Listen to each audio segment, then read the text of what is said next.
ऐसे कई रोग हैं जो आपके बगीचे के स्वास्थ्य को प्रभावित करते हैं। कैंकर पेड़ों को नुकसान पहुंचाते हैं और साल दर साल प्रगतिशील रूप से खराब होते रहते हैं। यदि उन्हें समय रहते हटाया नहीं जाता है तो वे शाखा या पेड़ की मृत्यु का कारण बन सकते हैं और पूरे बगीचे में बीमारी भी फैला सकते हैं। आपके बगीचे के स्वास्थ्य को सुनिश्चित करने के लिए कैंकर मैनेजमेंट महत्वपूर्ण है। हिमाचल के सेबों के पेड़ों में दिखने वाले वुड कैंकर्स के दो अलग अलग कारण होते हैं। टहनियों या पेड़ों की मृत्यु का एक कारण सर्दियों के सूरज का संपर्क है, जो ठंडी कठोरता को दूर करता है और निचले तने और शाखाओं में धूप का सामना करने वाली लकड़ी पर ठंड लगने वाली चोट का परिणाम होता है। परिणामस्वरूप मृत लकड़ी सैप्रोफाइट्स या कैंकर रोगजनकों द्वारा उपनिवेशित की जा सकती है।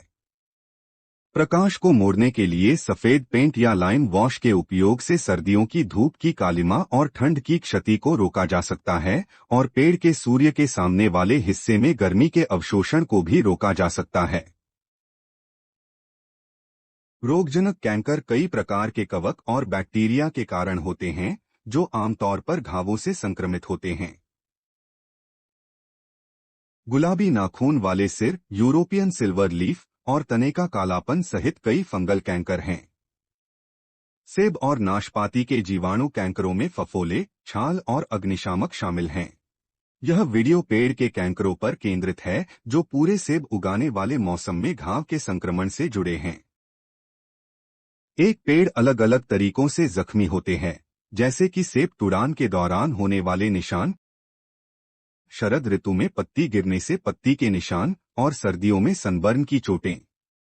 अन्य घावों में हवा की क्षति से टहनियों का टूटना, ओलों से घर्षण, कीड़ों के छेद और सबसे महत्वपूर्ण परूनिंग के कट शामिल हैं। जिस समय क्षति होती है उस समय घाव की सुरक्षा का उपयोग करके पेड़ को बीमारी के जोखिम को कम करना संभव है।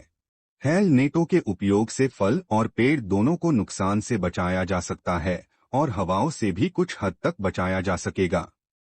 परूनिंग से रोग के जोखिम को कम करने के लिए परूनिंग के बाद और बारिश से पहले जितनी जल्दी हो सके कट पर पेंट या पेस्ट का उपयोग करें।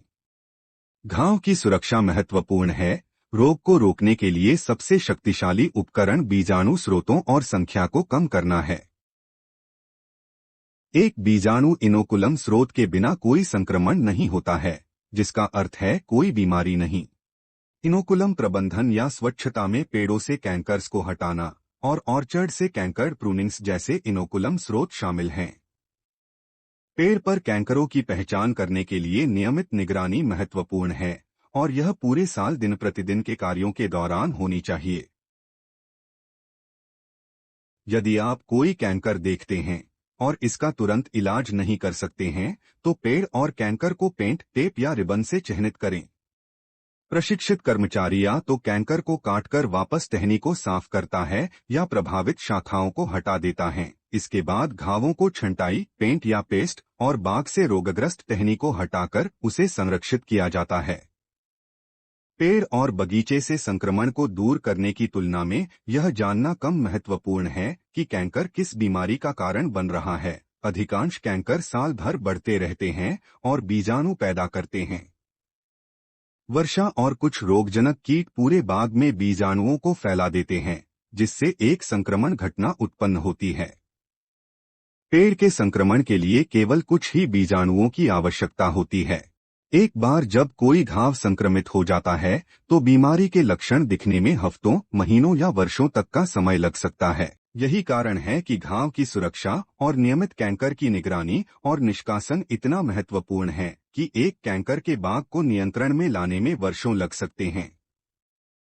अपने बगीचे में वर्षों से रोग की प्रगति को समझने के लिए अच्छे रिकॉर्ड और बगीचों के नक्शे बनाएं। इससे आपको यह जानने में मदद मिलेगी कि आपके संक्रमित पेड़ कहाँ हैं और क्या आपका कैंकर मैनेजमेंट सफल है या आपको बार बार कैंकर हटाने की जरूरत है। याद रखें, सबसे शक्तिशाली उपकरण इनोकुलम प्रबंधन या स्वच्छता है। स्वस्थ टहनी में कटौती का पता लगाएं, पेंट करें और रोगग्रस्त टहनी को नष्ट कर दें। कोई बीजाणु नहीं, कोई संक्रमण नहीं, कोई बीमारी नहीं।